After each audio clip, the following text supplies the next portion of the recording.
Hi everyone, this is your branded Sai and once again welcome to my YouTube channel and the time is exactly 5:50 and now I am going to Kasi from Vizianagaram. So video तो बहुत ही interesting and informative होने वाला है. If you are a travel lover, so definitely do watch this complete episode.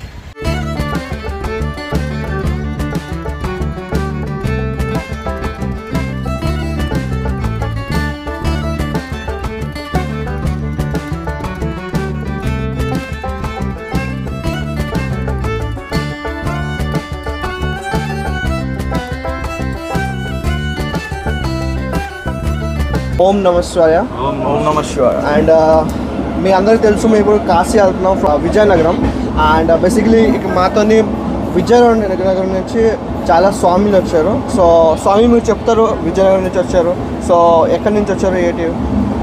మాది actually Vizianagaram శివాలయం వీధిలో ఉన్న శ్రీ ఉమారామలింగేశ్వర దేవాలయం అండి. మా దేవాలయంలో శ్రీ ఉమారామలింగేశ్వర స్వామివారి కొలువై ఉన్నారు. అమ్మవారిగా మా సార్వకాంబాదేవి, గణపతి, ఇంకా శివపరివారం మొత్తం మా దేవాలయంలో ఉన్నది. ఈ దేవాలయంలో గురువుగారిని మన ఉమారామలింగేశ్వర స్వామి గారి పూజలు చేసే ఉమామహేశ్వరరావు గారు గురువుగారు, ఆ గురువుగారి తాలూకా విరుముడి మాల విధానాన్ని మా శివమాల ఏదైతే దీక్ష చేస్తున్నామో దీన్ని తీసుకొచ్చింది ఆయనే. బేసిక్గా ఇది ఒక 17-15 సంవత్సరాల నుండి నడుస్తూ ఉంది. మేము ఇప్పుడు ఇందులో ఐదోసారి మేము మాలాధారణ చేయడం. ప్రతిసారి మా గుళ్ళోనే మాలాధారణ విరమణ కూడా జరుగుతుంది. 30 రోజులు కార్తీక దీక్ష అయిపోయిన తర్వాత మా గుళ్ళోనే విరమణ కూడా జరుగుతుంది. గుళ్ళో నిత్యం కైంకర్యాలు జరుగుతాయి. అదేవిధంగా స్వామివారి కళ్యాణం, మాస శివరాత్రులు, శివరాత్రి, కార్తీక మాసంలో 30 రోజులు కూడా హోమం జరుగుతుంది, రుద్ర హోమం. దాంతోపాటు స్వామివారి కళ్యాణం కూడా జరుగుతుంది ప్రత్యేక తిథులందు. అలాగా గురువుగారు అందరినీ మమ్మల్ని కాదు ఒక 700 మంది సుమారు ప్రస్తుతం. స్టార్టింగ్లో 15 మంది నుండి స్టార్ట్, ఇప్పుడు ఒక 700 మంది కార్తీక మాసంలో మాలాధారణ చేస్తున్నారు. శివరాత్రికి కూడా 12 రోజులు మాలాధారణ అనేది 12 జ్యోతిర్లింగాల పేరు మీద ఏర్పాటు చేశారు. ఈ 12 జ్యోతిర్లింగాల పేరు మీద ఏర్పాటు చేసిన మాలాధారణలో భాగంగా ఈసారి కాశీలో మాల విరమణ అనేది జరుగుతుంది. కాశీలో మాల విరమణ తాలూకా ప్రత్యేకత ఏంటి అంటే, ఇక్కడి నుంచి మా రామలింగేశ్వర గారు గురువుగారు ఎవరైతే ఉన్నారో ఆయన, మిగతా మా గురువు, మాతో పాటు మా గణేష్ గారు, మా భాను గారు, మా సురేష్ గారు, మిగతా మా సభ్యులందరూ ఒక సేవా టీం అనమాట. అంటే స్వామివారికి సేవ చేసుకునేందుకు ఆ స్వామివారికి కల్పించిన ఒక మహత్తర భాగ్యం ఆ సేవా టీంలో మేము అందరం ఉండడం. ఏదో మాకు తోచిన సేవ, మేము చేయగలిగిన సేవ మాతోనే చేయించుకుంటున్నాడు ఆ స్వామివారికి ప్రత్యేకంగా నిజంగా ధన్యవాదాలు. ఇంతటి మమ్మల్ని భాగస్వాములు చేసినందుకు మా గురువు గారికి ప్రత్యేక ధన్యవాదాలు. ఈసారి కాశీలో జరిగే ప్రత్యేకమైతే ఏంటి అంటే 1,00,000 రుద్రాక్షలతో అభిషేకం జరుగుతుందండి స్వామివారికి. అలాగే 120 లీటర్ల పాలతో, అంటే ఒక్కొక్క జ్యోతిర్లింగం పేరు మీద 10 లీటర్ల పాలని చెప్పిన 12 జ్యోతిర్లింగాలకి 120 లీటర్ల పాలతో స్వామివారి అభిషేకం గురువుగారు చేస్తున్నారు. ఇది చాలా గొప్ప విషయం అండి. ఎందుకంటే కాశీ లాంటి పుణ్యక్షేత్రంకి ఒక సాధారణమైన భక్తుడు వెళ్ళడమే చాలా కష్టం. మాలాంటి నిమిత్త మాత్రుల్ని అయితే ఇంకా కష్టం అని నేనైతే భావిస్తాను. అలాంటిది మేము అందులో కూడా భాగస్వాముల్ని మమ్మల్ని చేయాలి అనే ఉద్దేశంతో ఆయన మమ్మల్ని తీసుకెళ్ళడం చాలా గర్వకారం, చాలా గొప్పగా ఫీల్ అవుతున్నాను. నమశివాయ. స్వామి మీరు ఎన్నోసార్లు ఇప్పటి వరకు మాల వేసుకున్నారు? ఇది 6వ స్వామి. దేని గురించి? మా లైఫ్లో మంచి కావాలండి, మంచి మార్పు రావాలని వేసాం. ఓకే, అంతగా బాగానే ఉంది. అంతా ఈ మాల వేసుకున్నారా వేరే వేరే?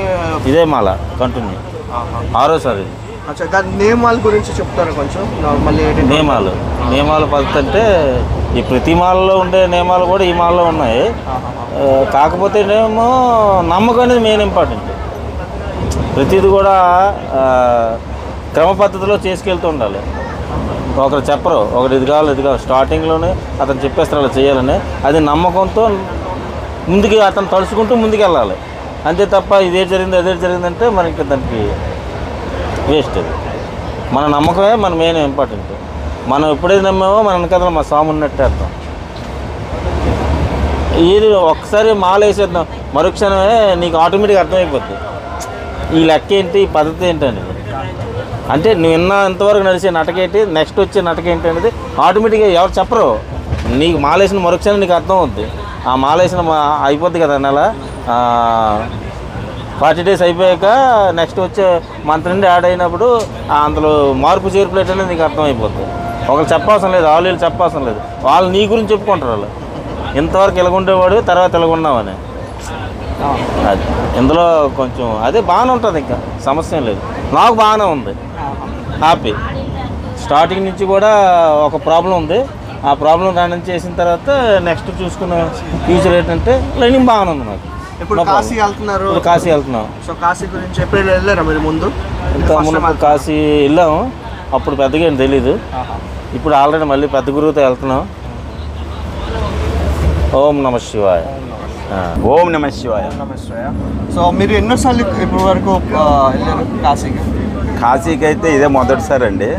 ఇది నా యొక్క పూర్వజన్మ సుకృతం. అది ఉమామహేశ్వర గారితో వెళ్ళడం అంటే చాలా అరుదైనది. ఇది మాకు చాలా అవకాశం దొరికింది అనమాట. నేను ఇప్పుడు ఈ యొక్క శివమాల వేసి నేను 15 సంవత్సరాలు అయింది. ఏదైతే గురుగారు వెలవంపల్లి ఉమామహేశ్వర గారు పెట్టారో అదే కార్యక్రమాన్ని మేము ఈ 15 సంవత్సరాలుగాను మేము నడిపించుకుంటూ వస్తున్నాం. ఆయనకు సహాయ సహకారం ఇచ్చుకుంటూ మిగిలిన భక్తులందరికీ సహాయం చేస్తూ మనం చేస్తున్నాం. సో ఈసారి కాశీ వెళ్ళి అక్కడ ఏంటి చేస్తారు? అక్కడైతే గురువుగారు ప్రత్యేకంగా ఏంటంటే 1,00,000 రుద్రాక్షలతో అభిషేకం చేస్తున్నారు. అలాగే 120 లీటర్ల పాలతోటి రుద్రాభిషేకం చేస్తున్నారు. అలాగే నది పక్కనేమో రుద్రహోమం అనేది చేస్తారు. ఇప్పుడు మేము వెళ్తున్న ఈ శివ స్వాములందరికీ కూడా అక్కడే ఇరుముడి కట్టి అక్కడే హోమంలోనే మా చేత చేయిస్తారు. మొత్తం ఎంతమంది స్వాములు వెళ్తున్నారు ఇప్పుడు? ఇప్పుడు మేమైతే 20 మంది వెళ్తున్నామండి. 20 మంది స్వాములు వెళ్తున్నాం.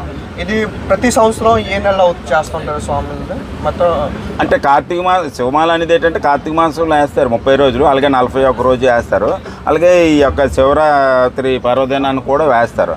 కొంతమంది 12 రోజులు వేస్తారు, అలాగే 41 రోజు కూడా వేస్తారండి. దీనికి 41 రోజు వేస్తారు. ఆ వాళ్ళు దీన్ని బట్టి 41 రోజు కానీ 11 రోజులు కానీ అలాగే వేస్తుంటారు. ఆ నియమాలు ఎటు ఉంటాయి? మాల వేసుకుంటే ఇవి చేయకూడదు, అవి చేయకూడదు, అవి ఎటు ఉంటాయి? సేమ్ అదే నియమాలు అని అంటే ఇప్పుడు ప్రతి అయ్యప్ప మాల గట్ట ఎలాగేస్తారు, భవానీ మాల గట్ట ఎలాగేస్తారు, దీనికి అది. కాకపోతే దానికి ఏంటంటే ఇంకా ఎక్కువ ఉంటుంది. దీనికి ఏంటంటే శివదీక్ష అనేది ఏంటంటే శివకి మైల్ అంటూ ఏమీ ఉండదు ఎక్కువ. అది అంటే ఎక్స్క్యూజ్ అంటే బోలాశంకరుడు కనుక మనం ఏదైనా తెలిసి తెలియక తప్పులు చేసినా సరే క్షమించవచ్చు. తలగాని తలవీరుడిగా చేస్తే మాత్రం తల తీస్తారు. అది అంటే అంత ఇదేం కాదు, బాగా చేయొచ్చు. అంటే ఒక పాడైపోయినాడు వాడు ఏ రకంగానే చేద్దాము అనుకోని చేయొచ్చు అనమాట. ఇప్పుడు నియమాలు అంటే చాలామంది భయపెట్టారు. అయ్యప్ప మాల అని అంటే ఇది చేయకూడదు, అది చేయకూడదు, చాలా ఇది నియమాలు అంటే వేసిన వాళ్ళకి కూడా భయపెట్టించే విధంగా చెప్తారు. కానీ ఈ యొక్క శివదీక్ష మాత్రం ఏమీ లేదు. ఎందుకంటే మన దేవుణ్ణి చేరుకోవాలి కదా కంపల్సరీగా. కనుక దీనికి ఏంటంటే నియమాలు ఎక్కువ పాటించద్దు, కానీ మనసు తృప్తితో చేయమంటారు. మా గురుగారు చెప్పే ఇది నియమాలు అనమాట. ఇది ఆయన చెప్పే ప్రకారంగా మేము చేస్తున్నాం. ఓం నమ శివాయ. నమ శివాయ. ఓం నమ శివాయ.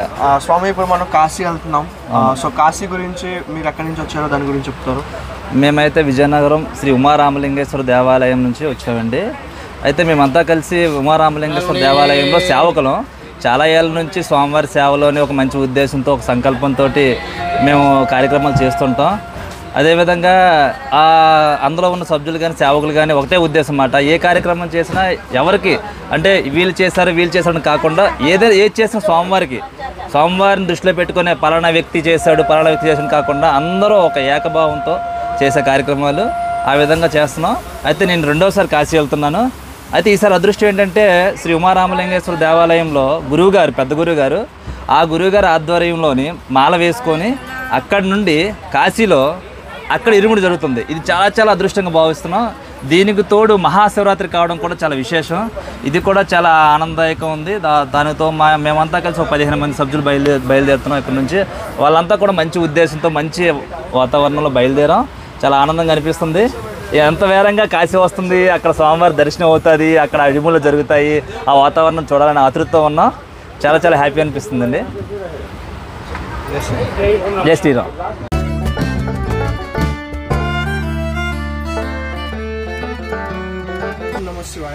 ఓం నమ శివాయ. మహాదేవ శంకర మహాదేవ శంభో శంకర మహాదేవ శంభో శంకర.